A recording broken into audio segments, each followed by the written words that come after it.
Welcome. Tonight is Monday, February 10th, 2020. This is the regular City Council meeting for the City of St. Peter. It is 7:03 p.m. We will call the meeting to order. Would all please join in the Pledge of Allegiance?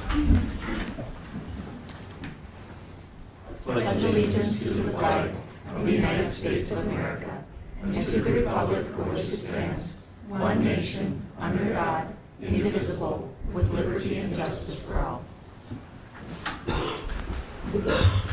Everyone should have a copy of the agenda. Are there any changes to the agenda? If not, is there a motion to approve? Moved. Second. All in favor of the agenda as presented, please signify by saying aye. Aye. Opposed? Agenda is approved. Next, we have the minutes from our January 27th, 2020 meeting. Those minutes appear on pages 5 through 7. Are there any questions or changes to those minutes? If not, is there a motion to approve? So moved. Second. Carrie, a second. All in favor of the minutes as written, please signify by saying aye. Aye. Opposed? Those minutes are approved. Next, first thing on the agenda tonight, we have a public hearing. And Todd, since you're going to be presenting, you give us the rules and procedures first, please, if you would. Mayor, members, just a few quick reminders about the rules. If we have speakers that are here to participate, we'd ask that you be recognized by the mayor before you come up. Speakers are limited to 5 minutes generally. Please provide factual information, and the council usually listens to the testimony. Since this is not a decision portion of the meeting, that comes later actually tonight. In some meetings it comes at a different meeting, but tonight it's at a later portion of the meeting. The council can discuss the pros and cons of anything that's proposed before the council at that time. After the evidence is provided, the mayor then closes the meeting, and then again, action is planned for later in this meeting for the hearing for tonight. Mr. Mayor, I think that's all. Let's quick brief on the rules, and I can do the presentation, the staff presentation All right. relative to that. So, Mayor and members, if you want, you can certainly follow along on page 32. A memo is written by your Community Development Director. What we have tonight is a published hearing based on a request to modify your land use rules to include automotive sales in the I-2 General Industrial Zoning District. This item has been reviewed by your Planning and Zoning Commission, and they are recommending what I would consider a definition and wording amendment or modification to your ordinance or your city code. Just to be clear, this does not take specific action on any property. This is clearly only a change within the rules. Anyone that would seek additional change to property under this provision would need to apply for a conditional use. This is requesting a conditional use. And so I think to provide extra emphasis, tonight we are just considering a modification for ordinance. There's no other action other than review and taking a vote towards whether you want to make that change, which is recommended by Planning and Zoning. Happy to answer questions. Okay. I think the information in the packet does a good job of explaining what this does in total, which allows for automobile and other related types of sales, whether it will be boats or ATVs, those type of things will be allowed in the I-2 zone. If council has questions, we will be bringing this up in just a little bit. So we can ask questions then. If you can have something to formulate same questions, I'll be asking a little bit. But if we can move through the public hearing part of it, then we can do that at that point. Next up, I would ask if there is anyone representing the applicant that would like to speak on this matter. Paul, would you like to come up?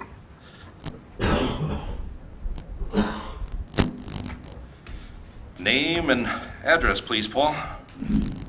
Paul Tanis, attorney, 324 South Minnesota Avenue, St. Peter. I have no real presentation on this other than to say that the change in the ordinance was suggested by your Planning and Zoning Director due to a problem with one of my clients who bought a piece of property believing he could do one thing at that property, believing the industrial 2 zoning was very broad and encompassing, and then finding out that he could not sell automobiles and related products like ATVs and boats, and wants to do that. So stuck between kind of a rock and a hard place there. And so this would be the first step, just changing the ordinance. My client fully understands that he will need to come before planning and zoning to ask for a conditional use permit, under which we fully expect that reasonable conditions as to his use of the property would be imposed for the protection and welfare of the people in the rest of the area, neighborhood surrounding that property. So it's pretty straightforward. Okay, Thank you. all right. Thank you, Paul. Is there anyone else that would like to speak on behalf of the applicant? If not, is there anyone else in the public that's here tonight that would like to speak on either side of this issue? If not, we will close the public hearing at 7:09 p.m. and I neglected to say we started the public hearing at 7:04 p.m. Next, we will move to the visitors. Is there anyone in the audience that would like to speak to the council on any agenda item? I'm going to ask people from the dog park, anybody want to speak on behalf? It is an agenda item, if you would like to. Abby will be up there with me. Okay, that's the situation. All right. Okay, thank you. Seeing no one, I will ask, is there anyone in the audience that would like to speak to the council on any matter whatsoever? Seeing no one, we will move to the consent agenda. The consent agenda begins on page, thought I had it. Begins in detail on page 9. Yes, on page 9, and concludes with the resolution on pages 30 and 31. And includes the following budgeted purchases in excess of $10,000 to metering and technology solutions for 200 water meters for $27,600. To Vite and Company for 15-inch sanitary sewer liner used at the North Interceptor for $49,661. The following individuals are appointed to the HPC ADA Accessibility Grant Application Review Committee. Bob Sandine, Jessica Becker, Joe Metzen, John Mayer, and then Mr. Grams, who has consented to do that. Next we have license applications, a soft drink license to Taco John's for fiscal year 2020. Temporary on-sale beer license to the Knights of Columbus for 1801 Broadway for March 27th, 2020. A temporary gambling license to St. Peter Ambassadors for 412 South 3rd Street for March 17th, 2020, and to the Knights of Columbus for 400 Union Street from 8/5/20 to 8/9/2020. Following part-time employees: Kayla Smith, and these are all for part-time recreation leaders. Kayla Smith, Scott Lee, and Michael Connor. We have a new employee, Scott Schrader, for maintenance superintendent, working for Public Works Department for probationary, starting at a probationary salary of $73,206. Then we have a wage scale for the following pool cashier positions, and they vary based on tenure from 1 year to 4 year, $8.25 to $9. Plus the regular schedule of disbursements for January 24th, 2020 through February 5th, 2020. Any questions or comments on the consent agenda? Ed? I might have asked you this last year, Todd, though, but like the pool cashiers for the $8.25 and $7.65, does that satisfy the minimum wage requirements? It does. There is a specific carve-out in relation to minimum wage for employees in this sector that work for municipalities. And so there's a particular carve-out for that. We've chosen, and the council's taken action in the past to make sure that your lifeguards and rec leaders and others are above that minimum wage line.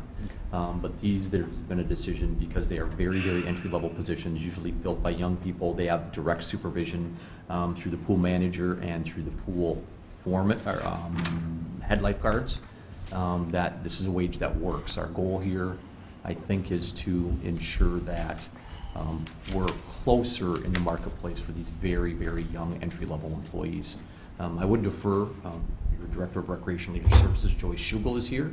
He might want to emphasize a couple of points or say that's correct or not correct, or maybe I stole all your thunder, Joey. Mr. Mayor and council members, thank you. And Todd, you did a great job.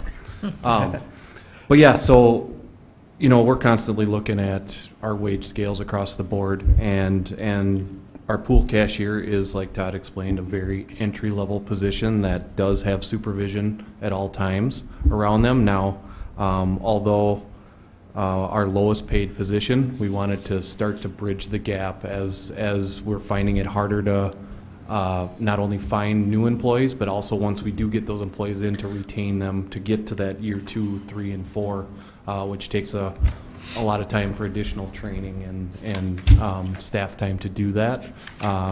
And I think this is one way to start that process of hopefully retaining staff and also hopefully getting more applicants when we do post for these.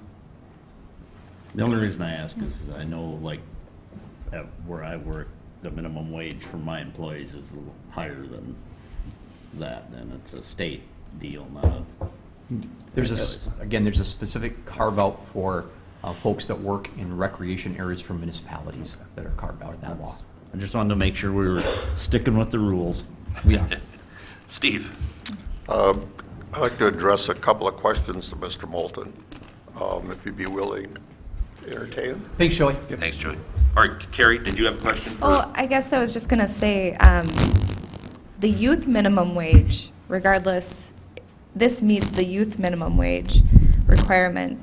So is that something that you consider in terms of being competitive as well? And then, I guess I'm just learning about this municipality rule, but if you get someone who's older, maybe you don't, but as the labor market gets tighter. Right, and you know, not every, but a lot of these positions are our 15-year-old kids for the first time coming in. And one of the great things is a lot of these kids eventually do become lifeguards then, and then bump up that wage scale.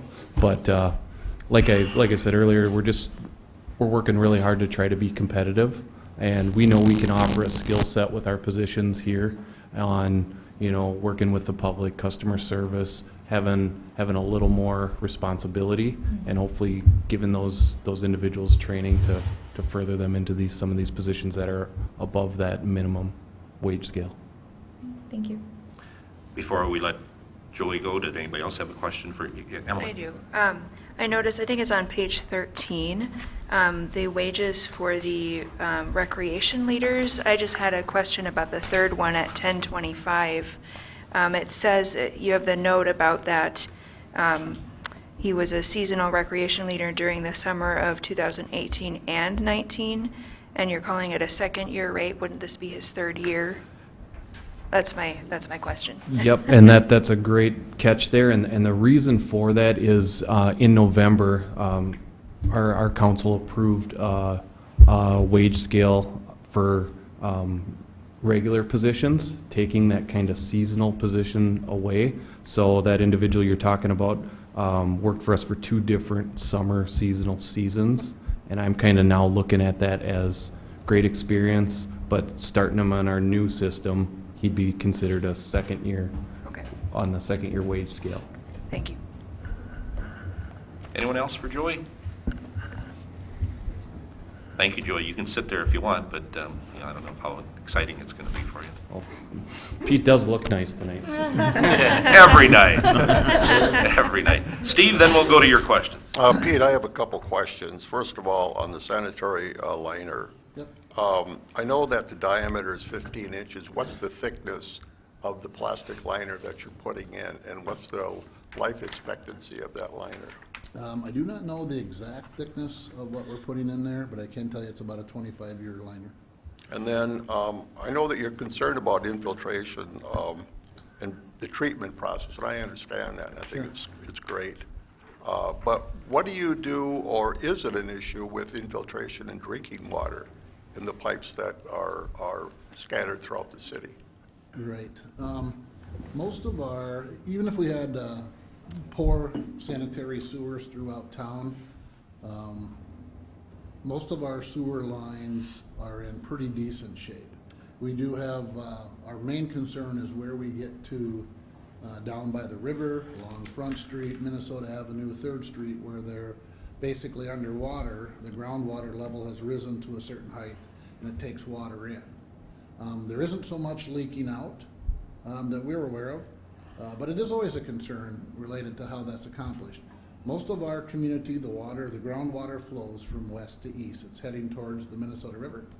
And so a lot of the places that we're fixing now is trying to keep water out, which also keeps it from leaking out. So is that the case then with drinking water? You don't have infiltration No, problems there? we do not. We have pressurized pipes in All right. the water distribution side, so you have anywhere between 60 and 100 PSI in our pipe. So we have more of a loss there where water gets out on the distribution side. And where's the pumping station that you allude to? Right by the Dairy Queen across the street, Okay. the main lift station that was refurbished back in 2004. I was gonna say just the other day, but 2004. And that line that goes north along Highway 169 during high river conditions, we can't inspect that line because it's submerged.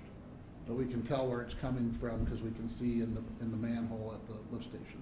Is there a secondary pump there for the effluent that used to flow under the river to the holding ponds? There is, but Okay. that's located in the building to the south of where our main lift station is. Okay. Yep, All there's right. 2 actual buildings there. Okay, okay. Yep. All right, thanks. Thank you, Mr. Mayor. Anyone else? Questions on the, or comments on the consent agenda? Carrie? Just one more question. Regarding the Accessibility Grant Committee, were there other interested folks? It seems like we have good representation from the business district and his heritage preservation. Any other interested folks, especially with limited mobility, that would be Yeah, impacted? there was other interests, and this was the list that we came up with based off Okay.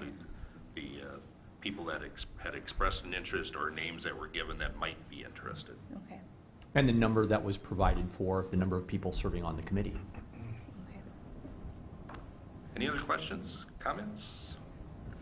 If not, the resolution approving the consent agenda appears on pages 30 and 31. Is there a motion for approval? Make So a moved, motion to Mr. approve. Second. Any other questions or comments? Call the roll, please, Barb. Councilmember DeMoss? Aye. Mayor Zeman? Aye. Councilmember Ed Johnson? Aye. Councilmember Noel? Aye. Councilmember Gary Johnson? Aye. Councilmember Grants? Aye. Councilmember Bruflat? Aye. Consent agenda is approved. Next, we have unfinished business, which we have none, so we will move into new business. And the first item is a request for the city code zoning modification that we had for our public hearing a few minutes ago. Todd? Again, Mayor, members, we have a request from the owner of 922 North Swift Street, Dr. Dirks, a petition for a zoning modification to allow automobile sales as a definition that's included as a conditional use in the I-2 General Industrial Zone. The Planning Committee, Planning and Zoning has reviewed this and recommends approval. This is the portion of the meeting where if there's additional discussion or additional questions, we'd certainly be open to that. The petitioner is required to pay a fee for your consideration of this modification. Again, this modification has been recommended by Planning and Zoning. First of all, we have an address here. I don't know if everyone is familiar which building this is. Do we? Steve, it's, well, for those, just in general. It would be called the old ADC building. It's northwest of the north entrance to the fairgrounds on Swift Street. And it's a brick, single-story building that appears there. All right, thank you. That's the building we're talking about. So just to be clear, that's where the ownership is located. This ordinance change would Right. apply to all I-2 zoned districts. Right. Whether they're currently I-2 or whether they might be I-2 into the future or new land is annexed and becomes I-2. Okay.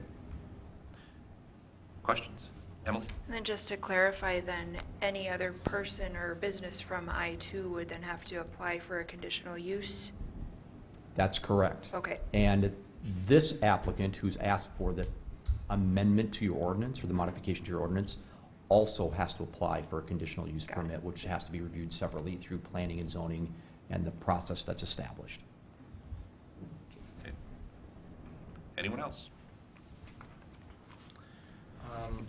Well, we discussed this last week at Planning and Zoning. I have reservations just because it's so close to a residential district, but the fact that it's a conditional use permit, and the applicant seemed open to modifications or requirements to actually use it as a boat dealership. That helps solve some of my concerns. But Okay. I would say that's probably my biggest concern is the location so close to residential area. Okay. Anyone else? Questions, comments? Not. The ordinance amending the St. Peter Code, Section 24-410, by the addition of automotive sales to the roster of conditional uses within the I-2 General Industrial District, appears on pages 36 and 37. Is there a motion for approval? So moved. Second. Any more questions or comments? Call the roll, please, Barb. Mayor Zeman. Aye. Councilmember Ed Johnson. Aye. Councilmember Noel. Aye. Councilmember Carrie Johnson. Aye. Councilmember Grahams. Aye. Councilmember Blumenthal. Aye. Councilmember DeVos. Aye. Ordinance is approved. Ordinance modification is approved. Next up, we have the donation acceptance for the dog park. And Pete, and if you would like to introduce, or Sure. Abby, if you want to tell us who you are and your address, ahead, please. My name's Abby Lane. I'm the president of the River Valley Dog Park Association. I live at 800 West College Avenue. Okay, all right. Pete? Mayor Zeman and City Council, we're here tonight just to talk about donations. And the River Valley Dog Park Association has done their due diligence and has raised $32,000 in the last 18 months to try to help us locate a new park up by the Public Works facility. As you guys are aware, we've been talking for quite a while. There's been fundraising that's gone on, siting that's gone on, all with the idea that we're gonna put together a plan, come back and get a facility that's out of the water. As you're aware, the LeSueur County facility, it hasn't been too successful. And Abby and her group, most of which are back here, have worked really hard to try to make this happen. They have beaten the bushes and worked with the community to make this happen. A lot of great sponsors have come forward. Our overall goal is that you'll accept this $32,000 and that we will put together a plan that'll get a dog park started. The reason that we really want to push the issue right now is so that we can get some of their grant applications processed in a timely manner. They have some time limits on it for spending. And so that's part of our key here moving forward, and I think we can meet those with our planning process. You have a resolution on page 40 that we're asking you to accept. This will not end their participation with the city. They are like most associations. They're planning to stay together and work towards other improvements and see what can develop here for the community. Okay. Abby, did you want to add anything? Any questions for Pete or Abby?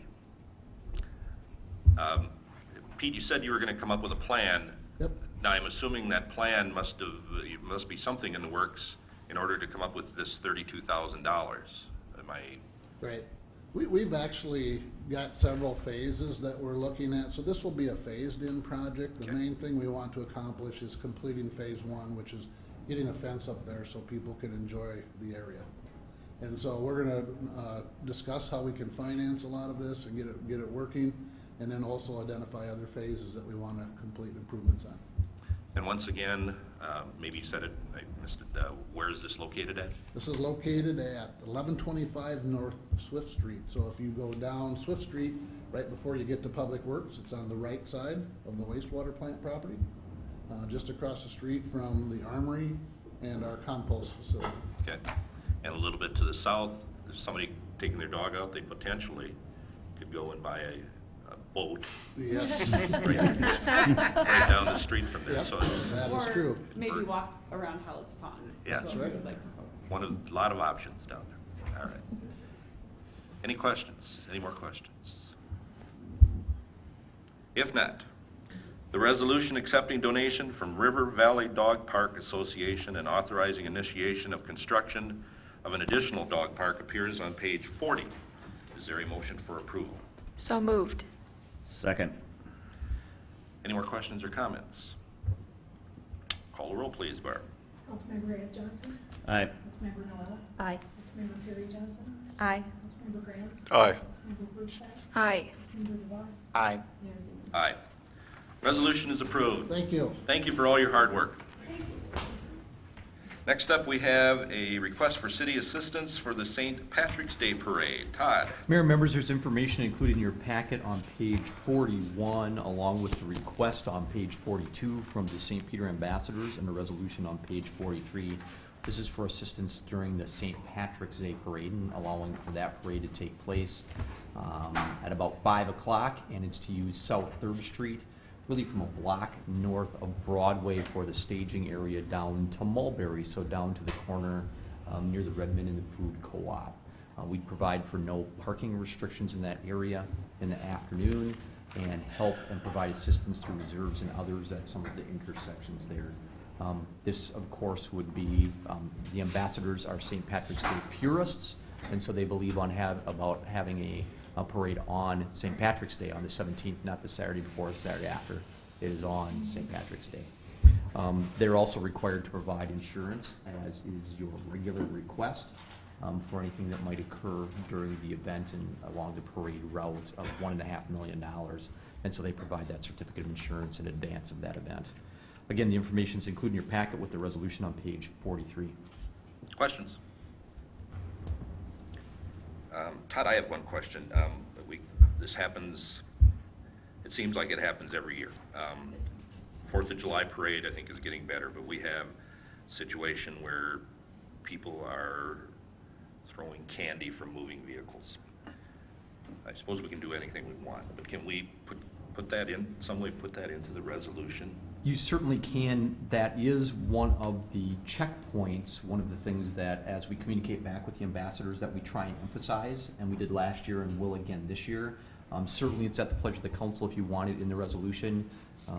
It's what you want. Yeah, We do make sure that we communicate that. Yeah, I know you do, and I don't want to muddle up the resolution just for that reason, but I just think that we really need to stress that more and more, or many times to these people, because it's a great parade, but I hate this one a few years ago, somebody got ran over by a trailer. Yep. So it does happen. And the more we can eliminate some of those things, the better off we will be. The other thing is that myself and my wife usually appear in the parade, and this year we are not, but we have 4 new council members that will be appearing. As of the other day, all 4 of them agreed to do it. So look for them in the parade. And Ed, sorry we never got you in the parade. I'll get even. All right. The resolution authorizing city assistance for St. Patrick's Day Parade appears on page 43. Is there a motion for approval? Make a motion to approve. Second. Second by Kerry Johnson. Shannon. Oh, you went second? I thought it was Kerry. I heard both of you. That was Shannon. You heard. Oh, it was Emily? When you get older, voices start appearing all over the place. We have a hospital. Yeah. Anyway, yeah. Any other questions or comments? I'm sorry. Call the roll, please, Barb. Councilmember Noel. Aye. Councilmember Terry Johnson. Aye. Councilmember Grant. Aye. Councilmember Brewster. Aye. Councilmember DeVos. Aye. Mayor Zimmerman. Aye. Councilmember Ed Johnson. Aye. Resolution is approved. Next up, we have another request for city assistance. This for Relay for Life. Todd. Mayor and members, this is the request for June 19th, and so following through to the morning of June 21st. So the event will really occur mostly on the 20th, I believe. This is for use of Gorman Park and the Community Center for the Relay for Life. It's use of restrooms, facilities. If the weather's inclement, they'll certainly use the gym and the walking track as they've used in the past. We would provide electricity for them and some additional picnic tables. And they'll be responsible for contacting Gopher State One Call if there are any tents or anything that needs to be staked in the ground. No alcohol or tobacco use in the park or at the community center. They do use the ATV to distribute some of the materials and help with sand for the luminaires that are usually put out as a part of this event. And of course, they too have to provide the insurance, the $1.5 million for insurance.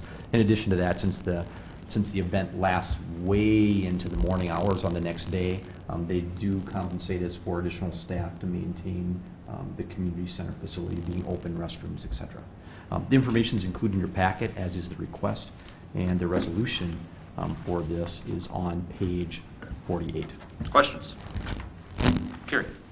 Part of my ignorance, but Gopher State One Call is about digging. Yes, it Something to is. do with And so, digging? so when we have larger events, and you'll see this for the 4th of July as well, when they have large tents, they might not dig, but they put very, very long stakes into the ground. And we want to make sure that all the utilities are marked, so they don't drive a metal stake into electric wire. That would be bad, and that's kind of the rationale for that.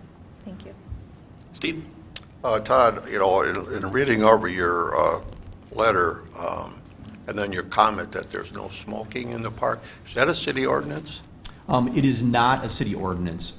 Within your facilities and 10 feet away from the main door is what your policy is for smoking. But in this instance, frankly, it's something that's been a discussion with the Relay for Life cancer folks, and they'd be happy to not have smoking within the park during their use. Okay, that's what I was wondering. Yeah. Okay. Anyone else? Questions? The resolution authorizing city assistance for Relay for Life event appears on page 48. Is there a motion for approval?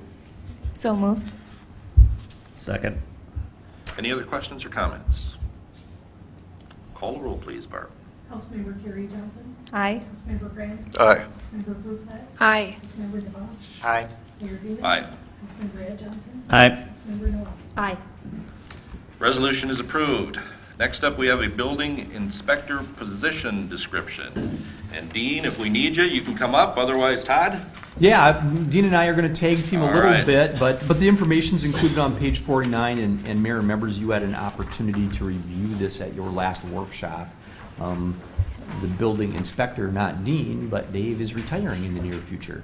And so as we do with all job descriptions, we review them at the time that a turnover is going to take place, and this is no exception. So what we provided to you at your last workshop was a modified or a draft of small modifications to the job description. If you approve this tonight, that's kind of the signal for us to start the recruiting process under that new job description. If you don't approve a change, then we'll start recruiting under the current job description, or what some people might call the old job description. Dean's here if you have any questions related to, does this really represent what this person does, and et cetera, but this meets the standards that we have in place for job descriptions within the city of St. Peter. The resolution providing for approval of this is on page 53. Questions? Steve? Dean, who's going to be responsible for scoring the application resumes and then potential interviewing or the interview process? Well, most likely Todd and I will be doing the interviews. I would like to have somebody else if I could. I just haven't figured out who yet. And Barbara does the scoring of the job applications before we get them to see which applicants meet the minimum qualifications. So when you look at the applications or the resumes, what are some of the key things you're looking for, Dean? I put great faith in construction experience. The rest of it, the codes are books, you know, you can learn that. But for me, someone who has the experience, can walk on the job site, talk, see what's going on, and have an idea of what's coming next is really important. Okay. All right, thanks, Dean. The points are determined, if I may, the points are determined in cooperation between Dean and myself, and how those points are weighted as part of the scoring process. Yep. Just more of a administrative or typo issue. On page 51, under actions, stamina, this was discussed last week. Exposure to the temperatures must be less than 7 degrees centigrade and then 17 degrees. So I'm assuming that 7th is supposed to be 17. Yeah, I think Emily brought this up last time. Yep. Yeah, I remember this conversation. Yep, my fault for not getting that taken care of. Thank you for pointing that out. Any other questions or comments? Dean, if you have not started the recruitment process yet, when do you anticipate starting? As soon as I get the okay. All right. Any other questions? The resolution adopting modified job description for building inspector appears on page 53. Is there a motion for approval? So moved, Mr. Mayor. Second. Any other questions or comments? Call the roll, please, Barb. Councilmember Graham. Aye. Councilmember Blumenthal. Aye. Councilmember DeMoss. Aye. Mayor Zeman. Aye. Councilmember Ed Johnson. Aye. Councilmember Noel. Aye. Councilmember Gary Johnson. Aye. Resolution is approved. Next up, we have a business license application from River's Edge. Mayor, members, this is on page 54 with a resolution on page 55. The reason this is a part of an action item on an agenda, a separate action item, is that new licenses under your rules are required to have separate action. Renewals are on consent agenda. That's why you had a pop license on consent, and now you have a pop licenser at this stage in your meeting. Again, the information is for River's Edge for their new cafe. Again, resolution on page 55. Questions? If not, as Todd said, the resolution approving new business license, page 55. Is there a motion for approval? So moved. Second. Any questions now? Call the roll, please. Councilmember Blumenthal. Aye. Councilmember DeMoss. Aye. Mayor Zeman. Aye. Councilmember Ed Johnson. Aye. Councilmember Noel. Aye. Councilmember Gary Johnson. Aye. Councilmember Graham. Aye. Resolution is approved. That concludes our new business. Next up, we have reports. I don't have any reporting. I just wanted to say a thank you, and it builds confidence every time I hear Joey left, Dean has already left, and Pete fielding questions and having answers for us 99% of the time when they're asked on some of these things. It really shows the talent, I think, that we have on the city staff. So I just wanted to say a thank you for that. And that's all I have, Todd. Mayor, members, because you had a closed session at your last meeting, we're required under the law to provide information related to that closed session at your next regular meeting, and so this is that next regular meeting. As members are aware, the discussion centered around the wastewater treatment ponds and the method of sale related to those wastewater treatment ponds. And so I wish I could tell you it was something fancier than that. That really is the report. I will mention later that I am requesting a closed session later to further discuss that same issue. So that comes up in just a little bit within your agenda.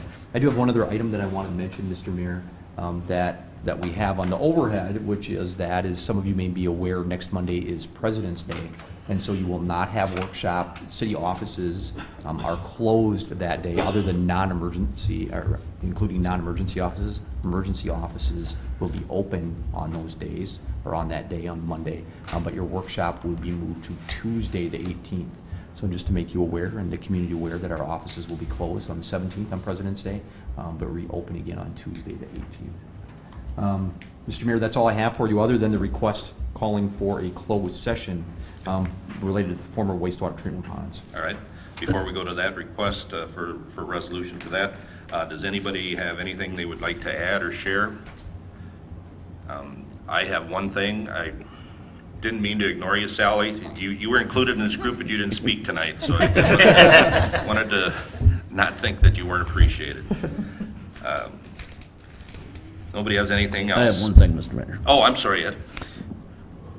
To everybody that lives here in town, we had a ton of snow the other day, and I know a lot of the guys that drive these big plow trucks. If you could please move your cars off the street, Yep. it'd be a lot easier on them guys. Yep. I see a few tickets appearing, so, anyway. Anyone else have anything? The resolution, and one thing, I don't know if you've mentioned it, Todd, we will go into closed session. We will not be resuming, coming back into open session. The only action I anticipate would be an adjournment, so I do not anticipate action relative to this closed session. We'd only Right. come back into open session for adjournment.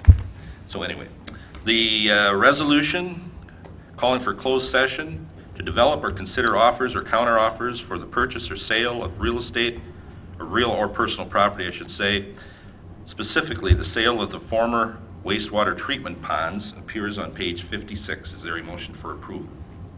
Make a motion to approve. Second. Second. Second. Got it. All right. Any questions? The only thing I was going to say is we are going to the same room, Traverse de Sioux. That's correct. Traverse de Sioux room. There are no questions. Call the roll, please, Barb. Councilmember DeBoss. Aye. Mayor Zimmern. Aye. Councilmember Ed Johnson. Aye. Councilmember Noel. Aye. Councilmember Kerry Johnson. Aye. Councilmember Graham. Aye. Councilmember Blumenthal. Aye. Resolution is approved.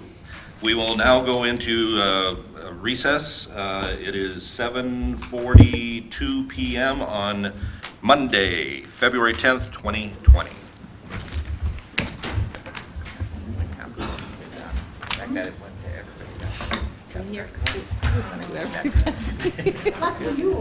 Man, the pressure was just incredible.